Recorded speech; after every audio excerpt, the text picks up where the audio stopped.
Hello, fellow collectors. Frank M. TTM here, back with another TTM Success video. TTM stands for Through the Mail. These are Through the Mail autographs that I've gotten from mostly sports players, and I have 4 to share today. 4 TTM. This is Tuesday, June 29th, 2021. And all 4 of these have one thing in common. They're all former Major League Baseball players. So let's get right at it here.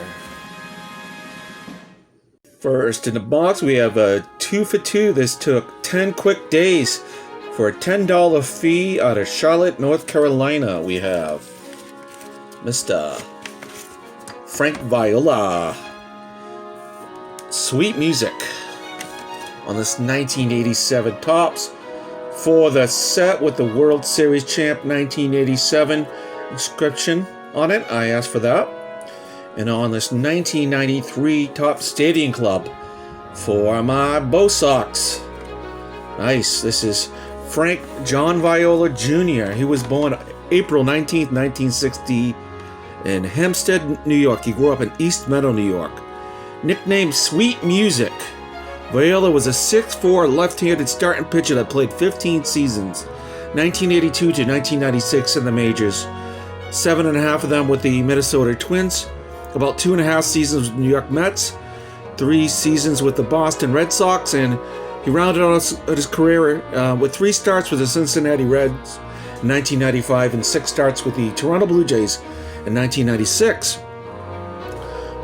Viola was drafted in the second round of the June 1981 MLB amateur draft out of St. John's University. Referring to his artistry as a pitcher, he got the nickname Sweet Music during the 1984 season with the Twins, as he became the favorite player of Twins fan Mark Dornfield, a bowling alley manager from Woodbury, Minnesota.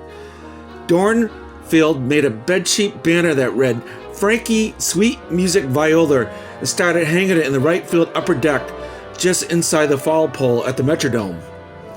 Said Dornfield, "I put it there so Viola could see it from the dugout," said Dornfield. Coming into Game 7 of the 1987 World Series with the Twins at the Metrodome in Minneapolis versus St. Louis Cardinals, Viola was 16-0 with the banner hanging. So he made sure his wife got his superfan Mark Dornfield 2 tickets for Game 7. Viola had won Game 1 at the Metrodome, allowing 1 run in 8 innings in a 10-1 Twins win, but struggled in Game 4 in St. Louis, allowing 5 runs in 3 1/3 innings in a 7-2 loss. With his superfan Dornfield's banner waving, he pitched 8 strong innings, allowing 2 runs and 6 hits with no walks and 7 strikeouts in a Minnesota wins to clinch the 1987 World Series, and he won the World Series MVP as well. For more than a decade, Sweet Music was arguably one of the best pitchers of his era and one of the most durable, making at least 34 starts every year between 1983 and 1992. He won the American League Cy Young Award with the Twins in 1988, a season which he led the league with 24 wins. He was a 20-game winner twice, reaching the mark also with the Mets in 1990. He was a 3-time All-Star. In 1988, he started the All-Star game and won it, and he also appeared in 1990 and 1991 with the Mets. For his career, Sweet Music won 176 games and lost 150. Posting a 3.73 ERA in 421 career pitching appearances, 420 of them starts. In 2,836 and 1/3 innings pitched, he struck out 1,844 and walked 864. Thank you so much, Mr. Viola. I do appreciate so much. I'm a big fan of Frank Viola back in the day. Who wouldn't be back in those days? He was a great pitcher. And I'm going to put that Topps right in the front there. Like that one. With the inscription. And Sweet Music answered a few questions for me, which I always do appreciate. They asked Mr. Viola, who was your favorite catcher to work with? Tim Laudner was a catcher for the Twins back in those days. Toughest batter you struck out? He struck out the GOAT, great Tony Gwynn. Awesome. Thank you so much, Mr. Viola. Next, we have a 4 for 4 and 8 lightning quick days, no fee at all, out of Orlando Metro. We have Mr. Zane Smith here on this collector's choice card with Bo Sox and this 1990 Flair with the Expos and this 1993 Topps Stadium Club with the Pirates, and for the set we have it on the 1993 Topps, no, 1993 Topps, 1987 Topps for this set. Yeah, I'll put that one in the front. I like that standing for the anthem there. This is Zane William Smith, who was born on December 28, 1960 in Madison, Wisconsin. Smith was a 6'2 left-handed throwing pitcher, primarily a starter, that played 13 seasons, 1984 to 96 in the majors.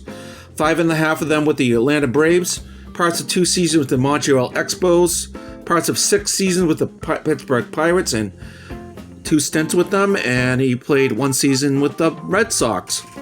Smith was signed as a third round pick in the 1982 MLB June amateur draft by the Atlanta Braves out of Indiana State University. His first successful season was 1987 with the Braves. There we go. When he led the team with 15 wins, nearly as twice as many as any other Braves pitcher on a team with only 69 wins. In 1989, Smith was traded from a dismal Braves team to the Expos during July 1989, a team that ended up with an even 81-81 record. It was the first time Smith had been on a major league team without a losing record during his career. He was traded from the Expos to the Pittsburgh Pirates in August of 1990, a team in contention for the National League East, the New York Mets. Smith helped the Pirates hold off the New York Mets down the stretch and win the National League Eastern Division pennant. Smith contributed by winning 6 games, 3 of them complete games, 2 of them shutouts, while losing only 2 and compiling a minuscule 1.30 ERA. It was during this season Smith had his best performance of his career. A 1-hit complete game gem shutout of the Mets on September 5th, 1990 at Three Rivers Stadium in Pittsburgh. The Pirates won 1-0 behind Smith in the first game of a doubleheader. The opposing pitcher was Frank Viola, who pitched 8 shutout innings, who gave way to reliever John Franco with a 0-0 tie, who allowed a walk-off single to left by Barry Bonds. Coming in half a game ahead of the Mets, the Pirates swept the doubleheader, giving the Pirates a 2.5 game lead over the Mets, leading on to the division title. For his career, Smith won 100 games, lost 115, posted a 3.74 ERA, and 360 career pitching appearances, 291 starts. In 1,919 and third innings pitched, he walked 583 and struck out 1,011. Thank you so much, Mr. Zane Smith. Do appreciate it. Very short tenure with the Red Sox. Not really a great year, but a great pitcher. Had some solid seasons. I love that card there. I ordered that off of eBay just for this occasion. Next, we have a 2 for 2 and 16 days no fee out of Seattle, Washington. We have Mr. Johnny O'Brien on this 1953 Topps reprint, and this 1954 Topps reprint with his brother Eddie, for a set I'm kind of been working on. That set. This is John Thomas O'Brien. He was born December 11th, 1930 in South Amboy, New Jersey. He is 90 years young. Nice looking signature there for a man that's 90 years young. Nicknamed Little John or Johnny O, O'Brien was a 5'9" right-handed hit and throwing infielder and sometimes pitcher that played parts of 6 seasons in the majors, mostly with the Pittsburgh Pirates, parts of 5 seasons. And he played 12 games in 58 with the St. Louis Cardinals, and he played his final season in 1959 with the Milwaukee Braves. He is the twin brother of the late Eddie O'Brien, who passed away in 2014. Rest in peace, Mr. Eddie O'Brien, who also played for the Pirates in the 1950s. They were both 1948 graduates of St. Mary's High School in South Amboy, New Jersey, and attended Seattle University on basketball scholarships after graduation. Over a 3-year span, Johnny O'Brien scored 3,302 points for the basketball team, more than any other college player at the time. He was the first collegiate to score top 1,000 points in a season. His most celebrated game took place in Seattle on January 21st, 1952, against the Harlem Globetrotters. The match was a fundraiser for the U.S. Olympic Committee. Known for their entertaining antics on the court, the legendary Globetrotters were also very skilled cagers. They routinely dispatched collegiate foes on national barnstorming tours and had beaten the Minneapolis Lakers, champions of the fledgling NBA, twice in series exhibition games. Founded in 1926, they arrived in Seattle seeking their 4,000th victory against just 253 losses. Despite a 6-inch height disadvantage, Johnny bewildered his taller defenders, including the fabulous Reese Goose Tatum. Said Johnny, with my first 3 shots, I had a right-handed hook, then a left-handed hook, and a jumper, Johnny said. After that, they didn't know what I was going to do. And one of the biggest upsets in Seattle sports history, Johnny netted 43 points, Eddie chipped in 13, and the Chieftains posted a shocking 84-81 victory over the Globetrotters. This David versus Goliath-like triumph vaulted Seattle U to national prominence and the O'Briens to local stardom. Johnny was voted Man of the Year at Seattle's prestigious sports banquet. Over 3 years, the O'Brien tandem led the Chieftains to a 90-70 record and had appearances in the 1952 National Invitational Tournament and 1950 National Collegiate Athletic Association Tournament. Both, of course, also excelled in baseball at Seattle U. Over 3 seasons, the duo led the Chieftains baseball team to a 61-14 record and berth in the NCAA 1952 tournament. Both Johnny and his brother signed with the Pirates as amateur free agents in March of 1953 for a 5-figure bonus package. The sizable bonus dissuaded the Twins from pursuing pro basketball, even though they were selected by the Milwaukee Hawks in the 1953 NBA draft. Due to the bonus baby rule, which was put into effect in December of 52, any player who signed for a bonus over $4,000 was required to be on the Major League roster for an entire first 2 seasons, and that applied to both Johnny and Eddie O'Brien. Unfortunately, this prohibited the duo from developing their skills at the start of their pro career at low levels, and Johnny and Eddie achieved minimal success in the majors. Eddie hit .247 in 89 games and made 7 errors at second base during his rookie season in 53. The duo's season was cut short on September 10th when they were inducted into the U.S. Army and assigned to Aberdeen Proving Ground in Maryland and missed the entire 1954 season. So, thank you for your service very much. Eddie's best season offensively was in 55 as he hit .299 in 84 games. He made his pitching debut in 1956, making 8 relief appearances, posting a 2.84 ERA in 19 innings pitched. In total, Johnny O was a career .250 hitter with 4 homers and 59 RBIs and 815 career at-bats. As a pitcher, he had 1 win and 3 losses, posting a 5.61 ERA in 25 pitching appearances, one of them starts. He walked 35 and struck out 30 in 61 innings. After his career, O'Brien was a scout for the expansion of Houston Colt 45s from July 61 to November 62. He entered Seattle politics and was elected the King County Commissioner and Councilman, serving from 1962 to 73. O'Brien worked for the Seattle Mariners with the Kingdom Security Sales and Promotion teams through 1993. Johnny and his brother formed O'Brien Baseball Services and conducted instructional camps for 6,000 children over the years, and involved in many other charitable activities throughout the years. The O'Briens are enshrined in the Seattle University Hall of Fame, and the Athletics Administration building is named the Ed and John O'Brien Center. So, thank you so much, Mr. O'Brien. Awesome, interesting story. He did answer a few questions. Who was your favorite teammate or teammates? His brother Ed, and for the Pirates, Bob Skinner. Most memorable game he played in? That would be Harvey Haddock's 12 innings no-hit game, and that was on May 26, 1959 at County Stadium, Milwaukee. Haddock's pitching for the Pittsburgh Pirates, and O'Brien was playing for the Braves at the time. He was a leadoff hitter and went 0 for 3 in the game, and actually the Pirates lost the game in the 13th inning.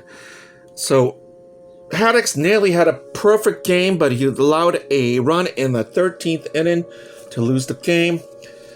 Seemed like quite a marathon of a game. That sounds quite memorable, and he did keep some memorabilia. Thank you so much. So much. I love getting these old timers here. Mr. O'Brien, I do appreciate it so much. I'm going to put both your cards out there. Not many guys left in this 1954 Topps reprint set I'm working on. I think I have another one sitting out there right now. But I'll have to show you what I got so far at some point. Last but not least, we have 4 for 4 and 11 in quick days, $20 fee, Reno, Nevada.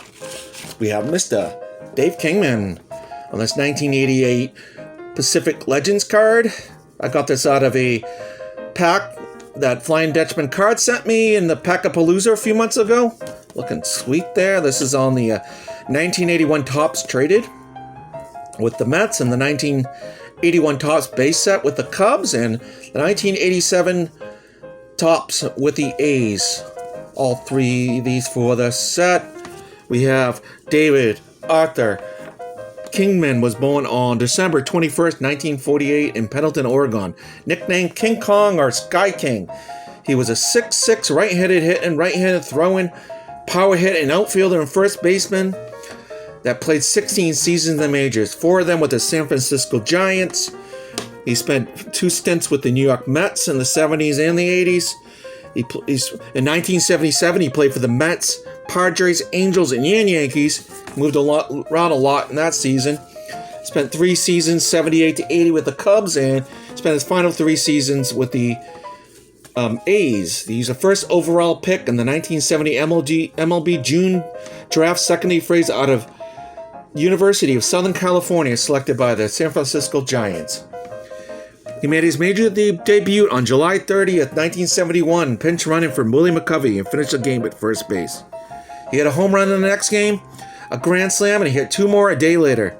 The first 3 home runs of 442 career home runs, which currently puts him 42nd all-time in career home runs. He was a free swinging power hitter. He led the leagues in homers twice in 1979 with the Cubbies. He led the NL with a career high 48 home runs, and in 1982 with the Mets, he led the league with 37.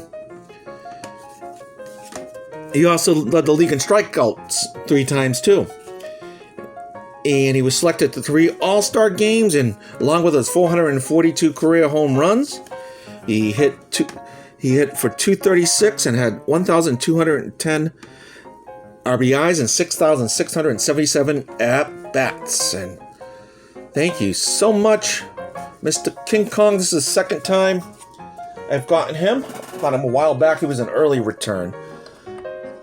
Thank you so much, Mr. Dave Kingman.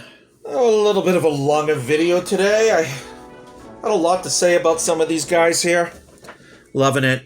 I love this viola here. Thank you, Mr. Sweet Music. Appreciate it so much. Mr. Zane Smith, Mr. Johnny O'Brien, rest in peace, Eddie, and Mr. Dave King Kong Kingman. Thank you for joining me. I hope you're all doing well this week. If you're over here in this East Coast or wherever you are, a lot of heat waves running around. Hope you're staying cool out there. Anyways, if I don't have a video before next week, I wish you all a happy 4th of July. Just want to leave it at, take care. Stay safe out there on the 4th. God bless. And peace. Later.